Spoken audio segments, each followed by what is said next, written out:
શ્રી ગણેશાય નમઃ.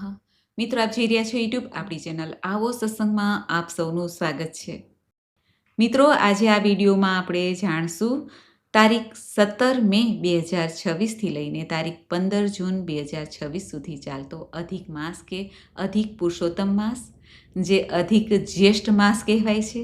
પહેલો જ્યેષ્ઠ માસ આવે છે તે અધિક માસ છે અને બીજો જ્યેષ્ઠ માસ આવે છે તે નીજ જ્યેષ્ઠ માસ છે. આમ આ અધિક માસના મહાત્મ્ય વિશે આપણે આ વિડીયોમાં સાંભળવાના છીએ. જો આપને આ વિડીયો પસંદ આવે તો લાઈક કરજો, શેર કરજો. આપ આ ચેનલ પહેલી વખત જોઈ રહ્યા છો તો સબસ્ક્રાઈબ કરી લેજો, જેથી આવનાર નવા વિડીયોની માહિતી આપ સુધી તુરંત પહોંચી શકે. ધન્યવાદ. શ્રી કૃષ્ણાય વાસુદેવાય હરિયે પરમાત્મને પ્રણત ક્લેશ નાશાય ગોવિંદાય નમો નમઃ.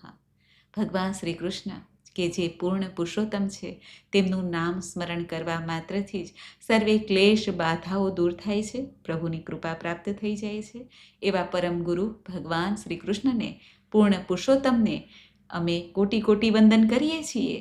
મિત્રો, ધાર્મિક શાસ્ત્ર અનુસાર ભગવાન વિષ્ણુને સમર્પિત આ અધિક માસ છે, પુરુષોત્તમ માસ છે. આધ્યાત્મિક દ્રષ્ટિએ અત્યંત પુણ્યદાયી અને ફલદાયી છે, જે 3 વર્ષે આ માસ આવે છે.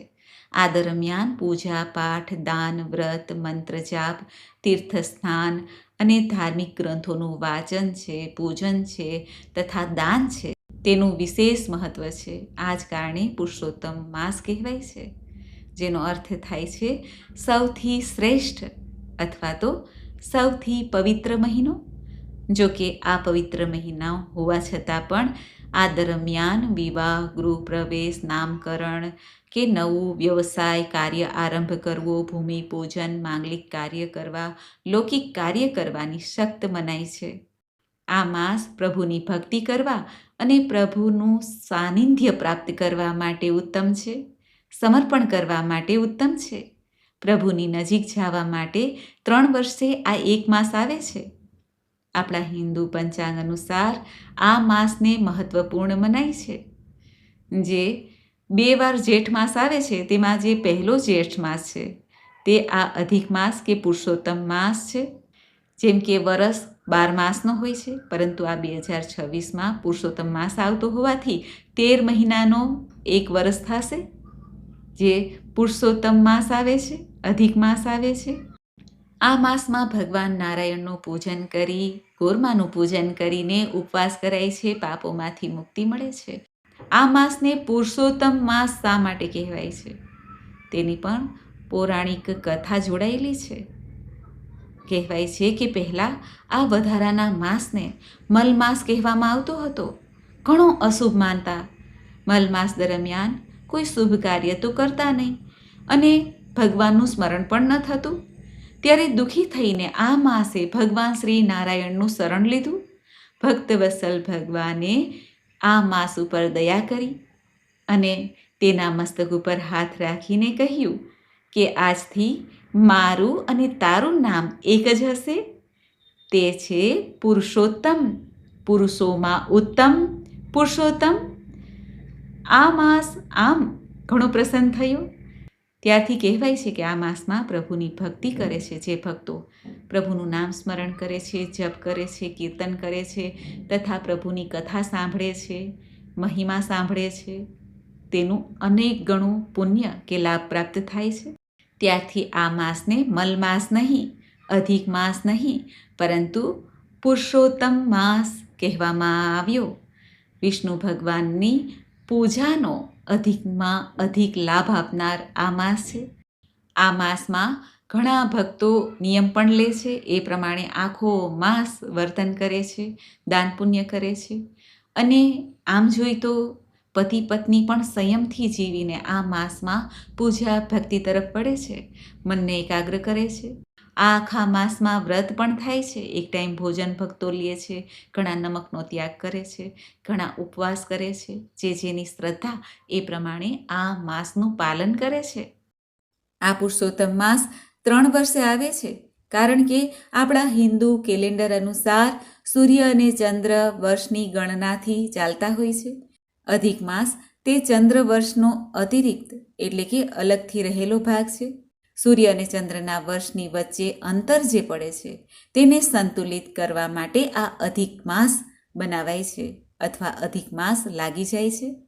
આ ભારતીય ગણનાની પદ્ધતિ અનુસાર સૂર્ય વર્ષ 365 દિવસનો અને ચંદ્ર વર્ષ 354 દિવસનો હોય છે. અને આવી રીતે એક વર્ષમાં ચંદ્ર અને સૂર્યના વર્ષની ગણના પ્રમાણે 11 દિવસનું અંતર રહે છે. અને આ 11 દિવસનું અંતર રહેતા જ્યારે 3 વર્ષ થાય છે ત્યારે 33 દિવસ થાય છે. અને આ 33 દિવસ 3 વર્ષ પછી જે પણ મહિનામાં પડે છે તે મહિનામાં પુરુષોત્તમ માસ કે અધિક માસ આવી જાય છે. આ અધિક માસથી જોડાયેલી પૌરાણિક કથા એવી છે, જ્યારે દૈત્યરાજ હિરણ્યકશ્યપે કઠોર તપ બ્રહ્માજીને પ્રસન્ન કરવા માટે કર્યું. અમરતા પ્રાપ્ત માટેના વરદાન પણ માંગ્યા, પરંતુ અમરતાનું વરદાન દેવામાં નિષિદ્ધ ભગવાન શ્રી બ્રહ્માજીએ અન્ય કોઈ વરદાન માંગવા માટે હિરણ્યકશ્યપને કહ્યું. ત્યારે હિરણ્યકશ્યપે બ્રહ્માજીને કહ્યું કે હે પરમપિતા, આપ મને એવું વરદાન આપો કે જેથી સંસારમાં કોઈ નર કે નારી, પશુ કે દેવતા કે અસુર કોઈ મને મારી ન શકે. અને વર્ષના 12 માસ હોય છે તેમાં પણ મારી મૃત્યુ ના થાય. એ ઉપરાંત મૃત્યુ દિવસના કે રાત્રિના પણ ન થાય. અને ન અસ્ત્ર શસ્ત્રથી પોતે મરે કે કોઈ મારી ન શકે, ન ઘરમાં કે ન બહાર. બ્રહ્માજી તો આ વરદાન સાંભળીને તથાસ્તુ કહીને અંતર્ધ્યાન થઈ ગયા. પરંતુ વરદાન પ્રાપ્ત કરીને હિરણ્યકશ્યપ સ્વયં અમર છે અને ભગવાન સમાન જ તેજસ્વી છે, શક્તિશાળી છે એમ માનીને વધુને વધુ અત્યાચાર કરવા લાગ્યા. ત્યારે ભક્તોના તારણહાર ભક્તવત્સલ ભગવાને આ અધિક માસને જે મહત્વ આપ્યું છે તે અધિક માસમાં ભગવાન નૃસિંહનો અવતાર ધારણ કર્યો, કે જે અડધું શરીર માનવનું અને અડધું શરીર પશુનું, સિંહનું મુખ હતું. આ રૂપ પ્રગટ કરીને ભગવાન સાંજના સમયે હિરણ્યકશ્યપની સામે પ્રગટ થાય છે, ભક્ત પ્રહલાદની રક્ષા કરવા અને ભક્ત પ્રહલાદના વચનોને સત્ય કરવા માટે. થાંભલામાંથી પ્રભુ પ્રગટ થાય છે કે તેના મહેલના ઉંબરા ઉપર બેસીને અને તેને ખોળામાં રાખીને પોતાના નખથી હિરણ્યકશ્યપના છાતીને ચીરી નાખે છે અને તેને મૃત્યુના દ્વારે મોકલી દે છે, મોક્ષ પ્રાપ્ત કરાવે છે. એટલા માટે પણ આ અધિક માસનું મહત્વ વર્ષોથી ચાલ્યું આવ્યું છે. હિરણ્યકશ્યપના વરદાનથી ભક્તોની રક્ષા માટે પણ આ અધિક માસનું નિર્માણ કર્યું છે એવું પણ કહેવાય છે. કારણ કે અધિક માસને કારણે જ હિરણ્યકશ્યપનો વધ થઈ શક્યો હતો. હિન્દુ ધર્મ અનુસાર સંસારમાં પ્રત્યેક જીવ પંચ મહાભૂતોને આધીન છે: જલ, અગ્નિ, આકાશ, વાયુ અને પૃથ્વી. અધિક માસ તે એ સમય છે જેમાં ધાર્મિક કાર્યોની સાથે ચિંતન, મનન, ધ્યાન, યોગ, દાન, પુણ્યનું માધ્યમથી વ્યક્તિ શરીરને સમાહિત આ પંચ મહાભૂતોને સંતુલિત કરી શકે છે, સ્થાપિત કરી શકે છે અથવા સ્થાપિત કરવાનો પ્રયાસ કરી શકે છે. આ અધિક માસમાં કરેલ દાન પુણ્ય તે વ્યક્તિના જીવનમાં પરમ ઉર્જાથી ભરી દે છે, નિર્મલતા પ્રદાન કરે છે, ભક્તિ, જ્ઞાન અને શક્તિ અર્જિત કરવામાં પણ મદદ કરે છે. આ અધિક માસ ભગવાન શ્રી કૃષ્ણ કે ભગવાન શ્રી હરિનારાયણને સમર્પિત છે.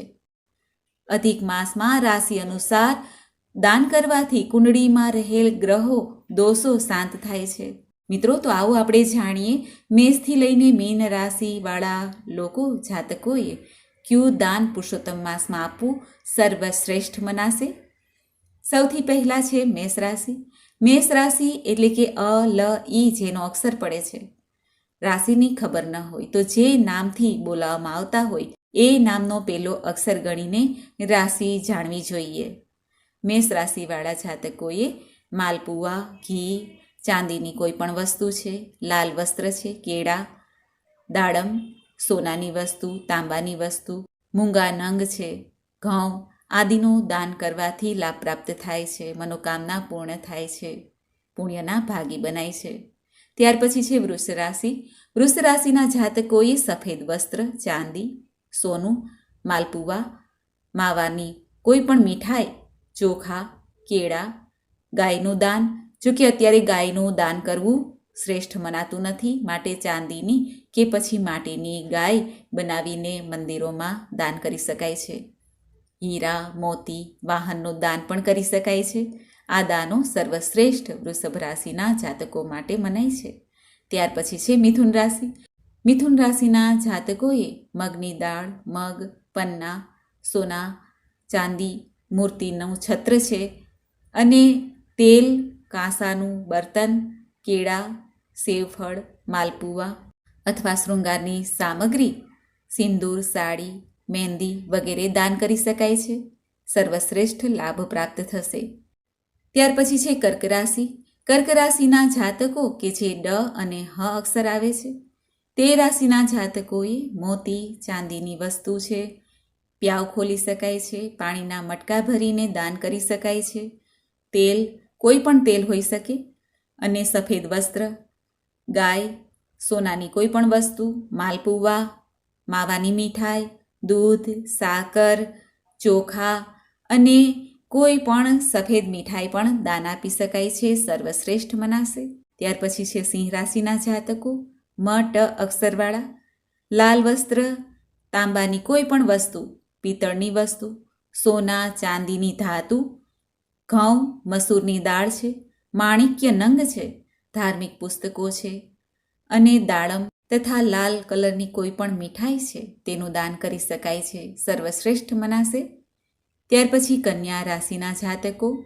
કન્યા રાશિના જાતકોએ મગની દાળ છે, મગ છે, સોનું, ચાંદી, કોઈ પણ ધાતુનું દાન કરી શકાય છે, તાંબાનું દાન કરી શકાય છે અને છત્ર, તેલ, કેળા, ગૌશાળામાં ધન દાન કરી શકાય છે, ગાયને લીલું ઘાસ ખવડાવી શકાય છે.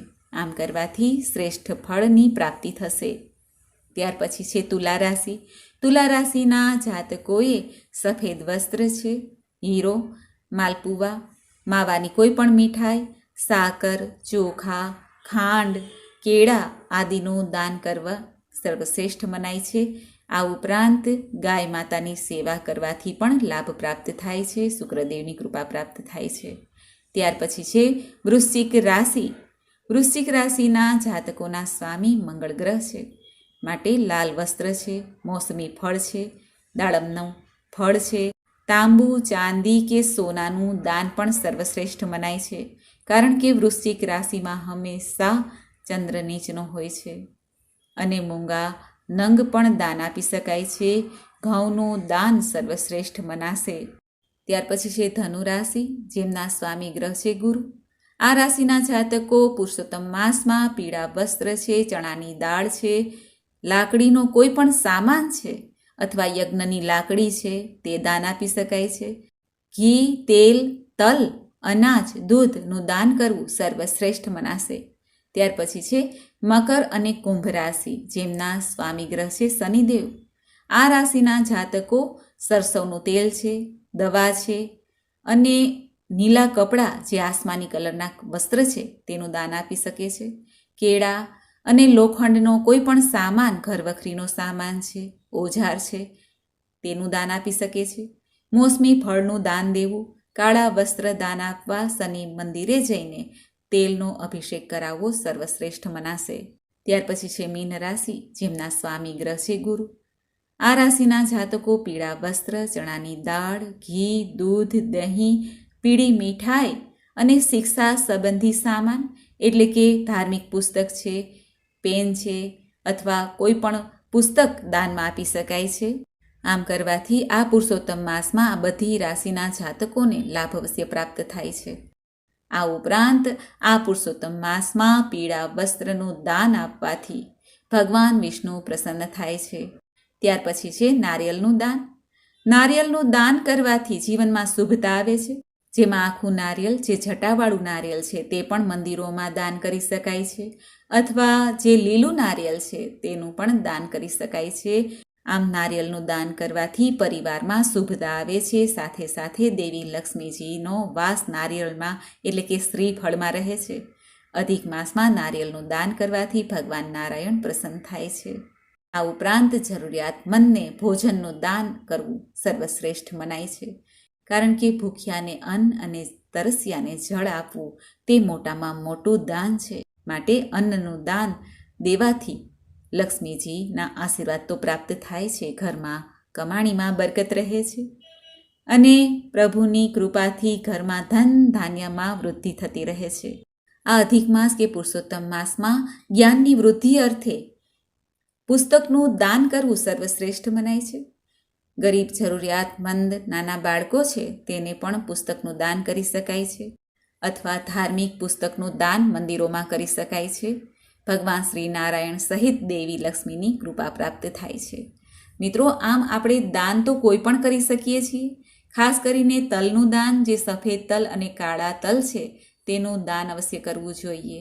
ભગવાન શિવજીની પૂજામાં પણ સફેદ અને કાળા તલનો અભિષેક કરાય છે અને ભગવાન વિષ્ણુની પૂજામાં પણ. આમ આ પુરુષોત્તમ માસ કે અધિક માસમાં વધુને વધુ પુણ્ય અર્જિત કરવા માટે આપણે આ વસ્તુનું દાન જેટલું બને એટલું કરીએ. ભગવાને જે શક્તિ આપી હોય એ અનુસાર દાન કરીએ, અને જો દાન ના પણ કરી શકીએ તો પણ મનમાં બોજો ન રાખવો, ભગવાનનું નિત્ય સ્મરણ કરવું, પૂજન કરવું, અને કાંઈ નહીં તો ફૂલની પાંખડીના રૂપમાં આપણે પ્રભુનું નામ જપ કરીએ તો પણ પ્રભુ પ્રસન્ન થાય છે. અને દાન કરવાથી ધનની શુદ્ધિ, શરીરની શુદ્ધિ, ઘરની શુદ્ધિ થાય છે. આમ છતાં પણ આપણે કંઈ પણ દાન ન કરી શકીએ તો આ 4 કામ અવશ્ય કરવા જોઈએ. અધિક માસમાં શ્રીમદ ભાગવત મહાપુરાણનો પાઠ નિત્ય કરવો જોઈએ, સાંભળવો જોઈએ. સાધકને મોક્ષની પ્રાપ્તિ થાય છે.